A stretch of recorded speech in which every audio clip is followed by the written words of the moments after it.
Fuck them designer fits. I want me like 100K. It's not even Pepsi. It's juice. And that's not our car either, so shh.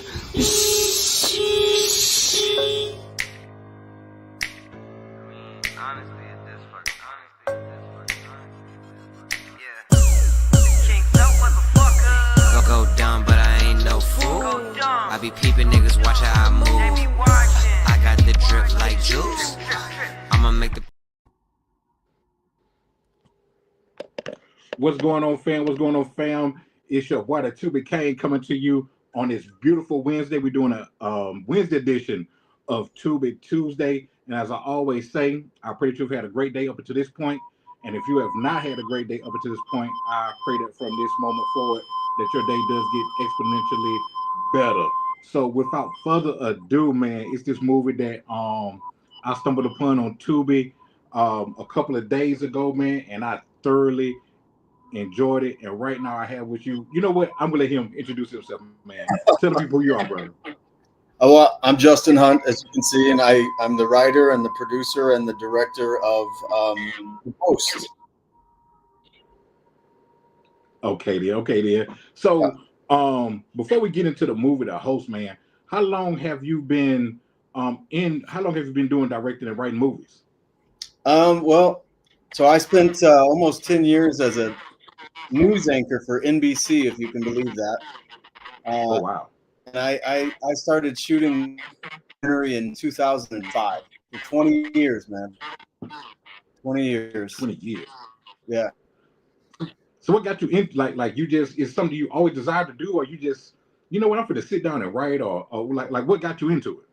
Well, I mean, I grew up loving movies. My uncle was a stuntman in movies, and I had a very unique upbringing. Both of my parents were in horse racing, so I traveled all over the country. But then I got into journalism, and I worked for NBC for 8 or 9 years. And I just love telling stories, especially like the combination of picture and sound. Like, you marry those two things, you can have an amazing story. And then an opportunity presented itself to do a long-form documentary, which was my first documentary, called American Meth. It was narrated by Val Kilmer, and it's still one of the most popular documentaries of all time on Hulu. So I love making long-form stories, and I think The Post is my 7th film. So I just love telling stories, man. Wow. And I like challenging audience members and calling them out on social issues and getting them to think a little bit, which I think The Post does a good job of that. It definitely does, because the thing about it is how can I put it? In the beginning, it gave you a kind of like, oh, okay, what just happened here? And then it goes right into what's going. Well, it gives you a little backdrop. Then it goes like right into what's all that's going on. Because normally, this is my preference thing with me, Justin, is that normally I try to do movies that are like between hour 15 minutes, hour 30 minutes, right? So the thing with The Post is that it was above that time, but it didn't feel like it, because it had you engaged every step, you know what I'm saying, of the way. It wasn't like you really had to pay attention to the movie, you know what I'm saying, just to see that what was going on and to make sure that you didn't miss anything. Because, and we're not going to talk about the end too much for people that haven't seen it, which you should see this movie. But I didn't see the end coming, you know, like at all. So tell us a little bit about The Post. Well, so it's a revenge thriller, and it's set in Central Texas, and it starts with the discovery of the body of a teenage boy, and then the parents reach out to the authorities and to the schools to try to figure out what's happened, and they don't have much luck. And then a video gets posted on social media of their son getting beaten up. And so, they're trying to figure out who's on there. They're not getting any help. So the dad decides to take it into his own hands and try to figure out who's on this video. And the goal to me was to, I guess, challenge people on their disconnect, on not engaging as instead of just being like viewers of social. Where's your humanity? Like, how can you stand around and just watch this? How can you not try to help figure out what's gone wrong? And then also, like, to highlight that there's consequences to those things. And for me, that all started when there was a fad of posting videos of fights and things like that. I'm like, how the hell can you do that? How can you just stand there and watch somebody get beat up? Right. And so right. I felt like we needed to challenge people. And then also, there's an aspect of motive, like people's ulterior motives and their selfishness and trying to get what they want at other people's cost. Right, because to the first part of what you're saying about the video, and the dad wasn't, and we will talk about that a little bit later, but the dad wasn't getting any help at all. Mm-mm. And he decided to take matters into his own hands, to where it overwhelmed him, and like he just withdrew from his daughter, from his wife, and because it just really, like, the fact that your son was murdered senselessly, and then you're not getting any help, what I'm saying, from the school. And I think what tied into that is that Texas is big in football. Mm-hmm. If you watch movies like Varsity Blues, Friday Night Lights, you see how big, football is portrayed in Texas, which is a real life thing. So that kind of angle play into that. How did the football angle of it play into that movie? Well, as you can see behind me, football was a big part of my life growing up. I played college ball. I coached high school ball. I coached in 3 state championship games. So I know the game of football very well. I played it at a high level, and I've always had a disdain for football movies because they never get it right. But as far as the story is concerned, it really created an opportunity for ulterior motives and a reason to cover something up. Right. And that's why I said it in Texas, because football is so big in Texas. I mean, it could have been Florida or California, Ohio, Pennsylvania, but we all know everything's bigger in Texas, and that's why, you got a high school football game with 40,000 people there. Right. And when you as the movie progresses and you start to see the pressure to succeed, you start to understand where the motives are coming from. And I'm like you, I don't want to give too much away, but that helps you understand why there's so much pressure to make sure the truth isn't really discovered. Right, because it was certain people in a video that was shown to the dad that would have had an impact on what was going on at the school. Mm-hmm. Especially, on the football team. It's kind of like if your team is on the verge, of something, you're having a great season. You don't want anything to distract from that or to bring attention. Maybe have a player or a coach or somebody crucial to the environment getting kicked off, getting suspended. That could derail that, because in one part they was talking about the impact of what could happen if certain things happen or certain things became revealed. And I don't know if that was the AD or whatever. He made it clear that, hey, we need to use this for this, because if this gets out, this what happens, this what doesn't happen, and things of that nature. And it was like, okay, we're gonna roll with it as much as we can. But then over a course of the movie, of course, it's like stuff started happening that was beyond their control. So what was going on in your mind right then when you had that, to where people started like things started happening out of control of the people that try to cover everything up? Well, so what really motivated a lot of that behavior was, as a high school football coach, our true our true goal is to raise responsible, hardworking, ethical young men. But as we see all the way down into youth football, you know, parents and coaches don't look at it like that. They're trying to, you know, vicariously succeed through their children. What they couldn't accomplish themselves, they put that pressure on their children and their athletes to accomplish. Right. So the motivation to raise, you know, good young men and women is lost to selfishness, right? Right. And then in terms of the superintendent, um, what I told that actor, Bill Sturkey, which is not part of the movie, but what I told him as his motivation is, the last time that Rayford had a chance to win a state championship, you were playing and you cost them the game. Oh, wow. So his motivation was to get a 40-year-old monkey off of his back. Right. That's why he's so driven at any cost to get that state title. That's why, you know, there's that line, it's history, it's legacy, it's all of these things. He doesn't really care about the fact that what's going on around him. It's about him trying to get his own selfish goals accomplished.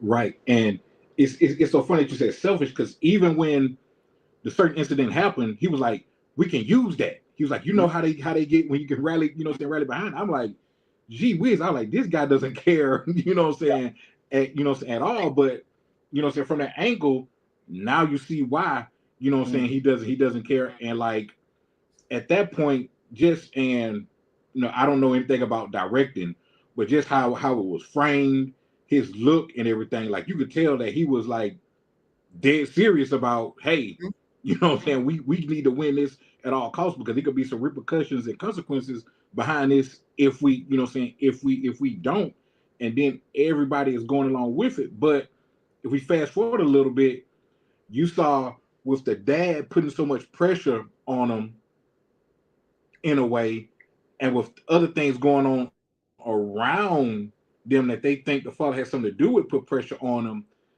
they kind of had like a little infighting, because one of the officers who was involved in it, it's kind of like the pressure was starting to fall around on them. So explain that part to me real quick.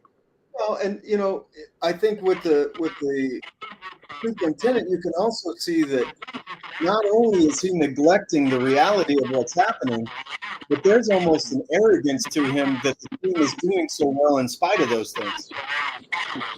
Right. And then with the police chief, you know, I think I'm trying to navigate these waters carefully so I don't ruin the movie for anyone. But you know, absolutely. What I told Jay Elliott, who played that role, is, you know, you initially helped out in one situation, you know, a number of years ago, and they have continued to use that against you and grow their requests to where now you're in a position where you're covering up stuff you don't want to cover up. That's why there's that infighting, because you don't want to be a part of that. That's why I'm saying, like, I didn't sign up for this shit. I didn't sign up for this. You know what I mean? And so there's this conflict of there's an internal conflict of integrity in the police chief. Like he's cornered into doing these things, covering up him. He doesn't want to. That's not what kind of person he is.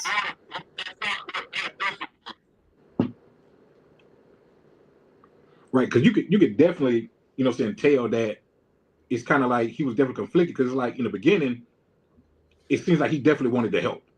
You know, it's like he wanted to get to the bottom of it, but he knew that he couldn't. Yeah. You know, for whatever reason, that would be, which y'all, if y'all watch, when y'all watch the movie, y'all will see why. But as you were saying, you know, he kind of had his hands tied in that, but he even let him know, like, hey, if this happens with me, this is going to happen. You know what I'm saying? Yeah. You know what I'm saying, with y'all. But it even progressed to the point to where things happen with the dad, to where I was like, while I'm watching the movie, I'm like, oh man, you know what I'm saying? Like man, I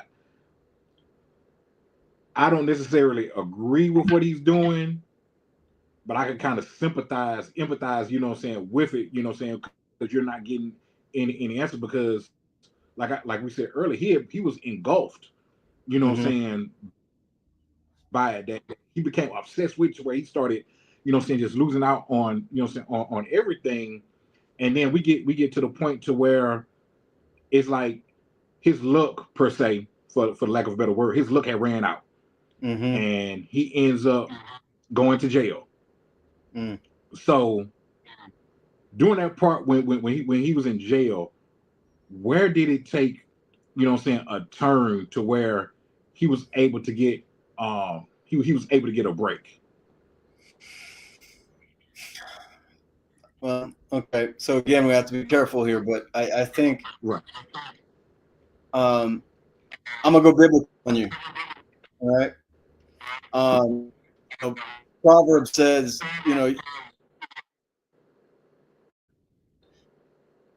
him like truth. He wasn't so concerned about how things were going to play out because he knew the truth, as ugly as it might have been. He knew the truth, so he wasn't super concerned about how things were going to play out. Right. But to see him spiral, and it wasn't just that his son was dead, but if you think about it, he watched him die. And then you Right. throw alcohol into the mix, which, there's an increasing amount of alcohol usage throughout the movie. And then, the only support system he has, his wife and his daughter, they leave. And he's completely isolated, trying to deal with this thing that he's doing the best he can. But it's an uphill climb the whole time. But when it comes to that Right. point where, you know, judgment is nigh, as they say, like, you know, he feels comfortable with how it's going to play out. Right. Right. Because he had definitely, you know what I'm saying, lost himself, you know what I'm Mm-hmm. saying, in that. And I guess I'll ask this last question about the movie. Normally when you see movies like that can be based on true life events, right?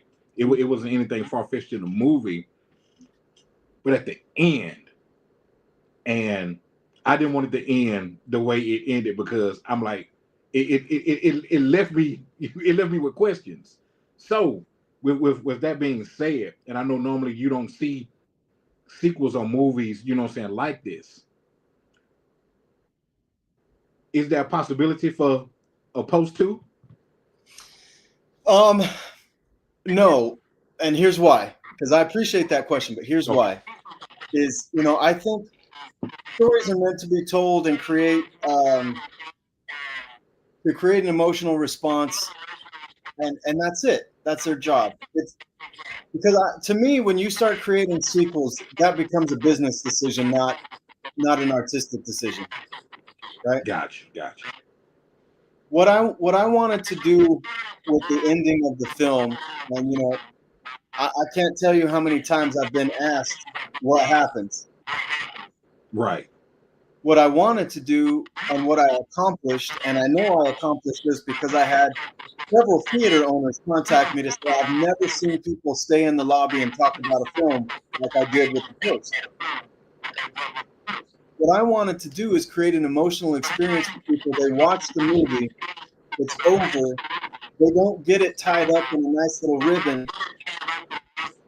It's a conversation on the way home of what do you think we did?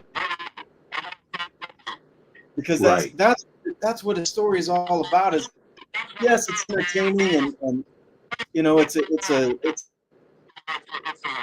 but I think it's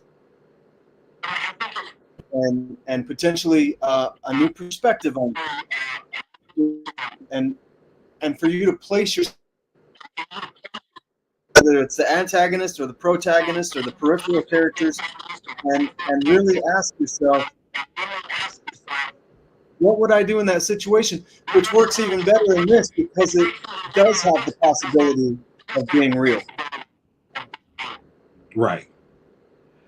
And Because if you I mean, just go ahead. no, I was just because just how like, and I said it earlier how it was framed with the superintendent talking to the principal, and then even at the end from the shot that was taken to the music that was playing to the posture of the person, like I'm in a state staring at the TV like wow, like just like it. I'll put it to you like this, and for the people, I'm telling y'all, watch this movie because it will have you, it will have you emotionally invested in it, right?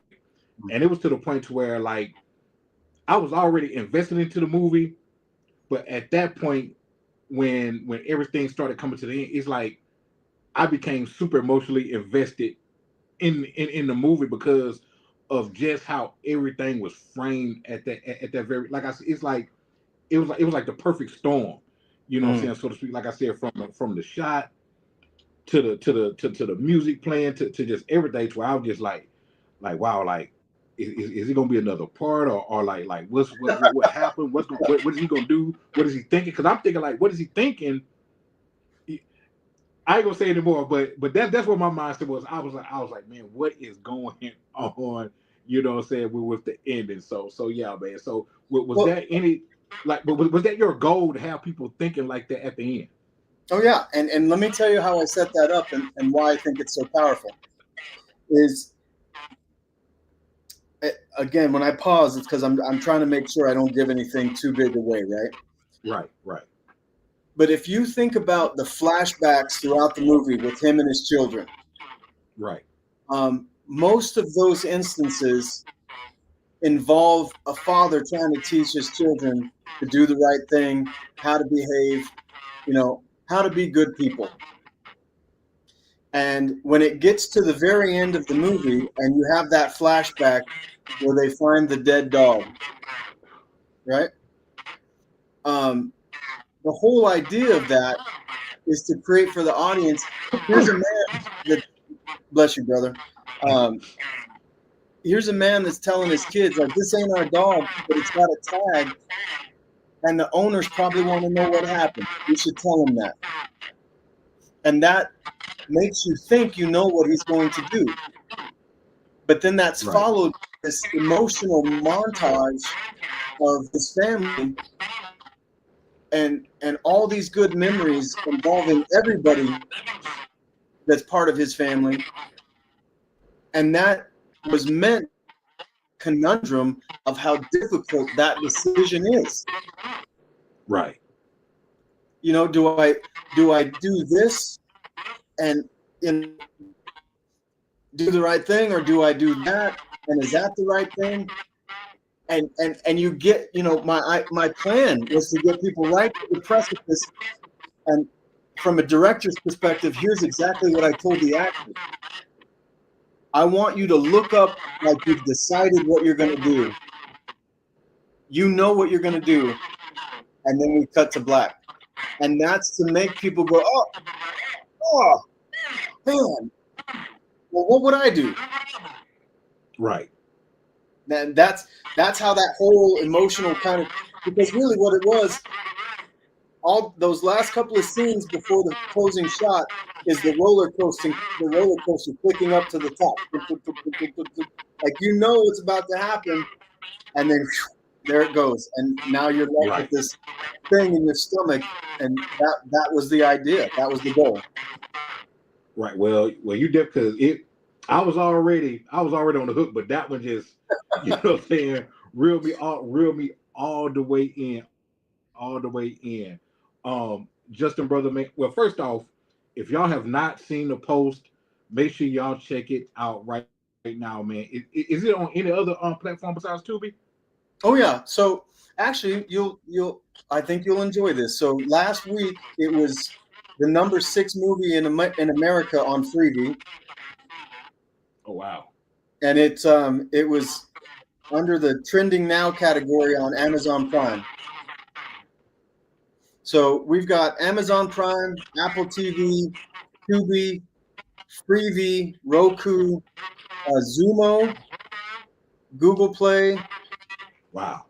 and it was actually one of the only independent films playing on international airlines around the world. Wow. Yeah. Wow. Yeah. And I can see why. I could. Well, thank you, man. I appreciate that. I could definitely see why.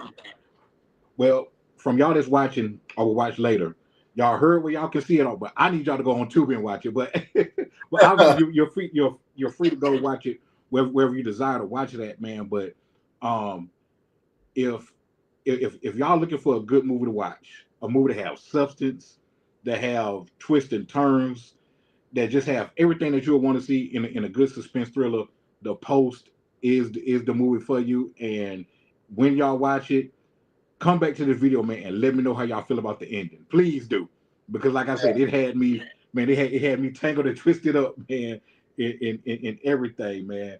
But besides The Post, brother, what else do you? Go ahead. I want to say this really quickly is, I have a lot of respect for anybody that can get a film made, but I think it's an assumption that when it's a lower budget independent film, that it's always going to be bad. And I think what I'm proud of with The Post is it's got a strong storyline that challenges people. Like you said, you have to think throughout the whole thing. And I feel like we did a good job creating a movie that makes people think. It's well acted. It's realistic. And if it can shift the way people think and change their perspectives, that's pretty impressive for a small. Your comments just confirm that, and I appreciate that. No, brother, I appreciate you, and I 1000% agree with everything that you. I know you said on the low, but you couldn't even tell. You know what I'm saying? Like it was shot perfectly. It wasn't nothing where you're like, hey, that don't even make sense. Or why is this person doing this and they ain't supposed to? Like everything was done wonderfully. So thank you, man. The Post, is one of your great movies. What else have you done, and what do you have coming up next?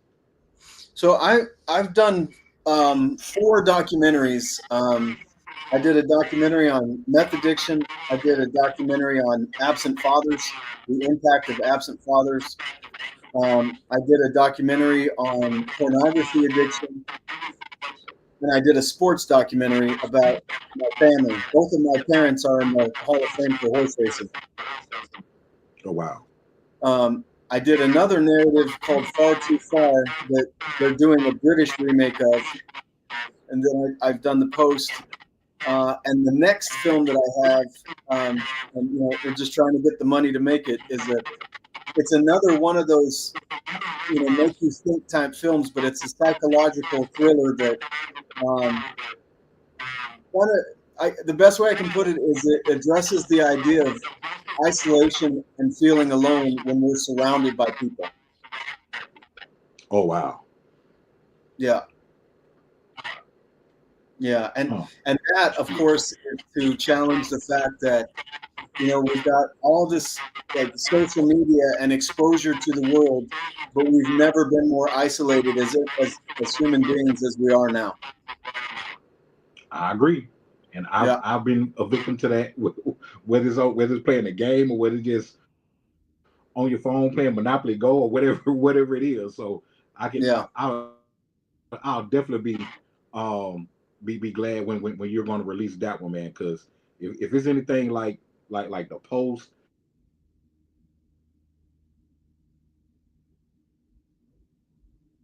Oh, I lost you, buddy. Documentary. Where can people find those documentaries and find you on social media? So my Instagram is the Justin Hunt. I'm on Facebook as well, Justin Hunt. Pretty easy to find. And the documentaries, man, they change so often. But I think they're on Hulu and Amazon, Apple TV, and they're called American Meth, Absent, The Speed of Orange, and Addicted to Porn: Chasing the Cardboard Butterfly. And that one is narrated. That one's narrated by James Hetfield, who's the lead singer of Metallica. Oh, okay. So you Yeah, got a heavy hitter. I did. Man. I did. Yeah. But no, I appreciate it, man. I appreciate you taking the time, and I just to read the film and the story. You know, that's where the real joy in post is. I think is when you take the time to emotionally invest. Right. Yeah. So I'm gonna get you out of here with this one right here. All right. So the Post being one of your babies and the one that is still going on strong now.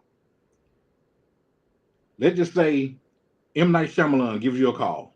Mm-hmm. He says, "Man, I love your movie, The Post." He said, "But I want to make it kind of like a horror movie as well, where certain individuals do this in your movie. I will give you 2.5 million in cash right now if you give me creative control over remaking The Post. But once you give me that creative control, it'll be like Justin Hunt never wrote it, never thought about it, never directed it. I'll have a new cast of characters, anything like that. But you will get 2.5 million from me in cash right now if you give me that creative control over that movie." What are you saying?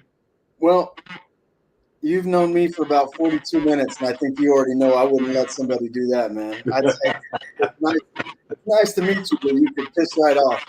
Right, right. You know, there's more to it. There's more to it than money. Right. You know, to me, it's the legacy of it's the legacy of my motives that I leave to my children and to audience members. And yeah, I couldn't let that happen, man. I couldn't let that happen. All right. Yeah, Definitely understand. yeah, it's a great question, man. If you wanted to say I'll give you 2.5 so you can make the next one, I'd be like, hey, let's do it. Yeah, Yes, sir. Yes, sir. yeah. Man, And, once again, brother, go ahead, Justin. that's what I hope. It would be wonderful if, you know, even though it's a small independent film, it'd be wonderful if we could parlay that into making the next film. You know, because this is such a tricky business, man. It's so tricky. But you have to strike while the iron's hot. You know, and if we get enough attention and response to the post, I really hope we can parlay that into making the next film. Because, you know, you said you hope it's as good as the post. It'll be 10 times better. I know that for a fact. Yeah. I don't know if I'm able to handle that because I'll give you a heads up. Man, Justin, brother, man, thank you so much, man. Like I said, for taking time out of your super busy schedule day, man. Thank you for being so consistent in your communication, man. Despite you being super busy, man, Yep. I greatly, man, appreciate it. If y'all haven't seen the movie The Post, make sure that y'all see it not now, but see it right now. If you're at work, go ahead and jot it down so when you get off work that you go ahead and watch it, man. It's on Freevee, Amazon, Apple TV. What else platforms is it on? Roku and Zoomy. It's some of it, and it's on Tubi. Okay. Well, y'all already know why I'm gonna tell y'all to go watch it all. Watch it all. Said Tubi. But if you don't have Tubi for whatever reason, you can definitely watch it on those other sites. But once again, thank you so much, Justin, man, for taking time out, man. I wish you nothing but much success. Excellent movie, well shot, well directed, well casted, man. Loved every minute from the beginning to the end. That still got me, scratching my head, wondering what happened, man. So thank y'all so much for everybody that tuned in. Of course, it's brought to you courtesy of the 2020 Podcast LLC. Please say the LLC, and sponsored to you by Black Renaissance Clothing Brand. Make sure you go to the website, www.shopblackrenaissance.com. You can also put in promo code LLC20 and get 20% off your entire purchase. We know this weather been tricky, so it's kind of hoodie season. I got one of my throwback hoodies on, so make sure y'all go to the website and check that out. And until we meet again, man, I love y'all. Y'all have a blessed day. See y'all later. Thanks, buddy.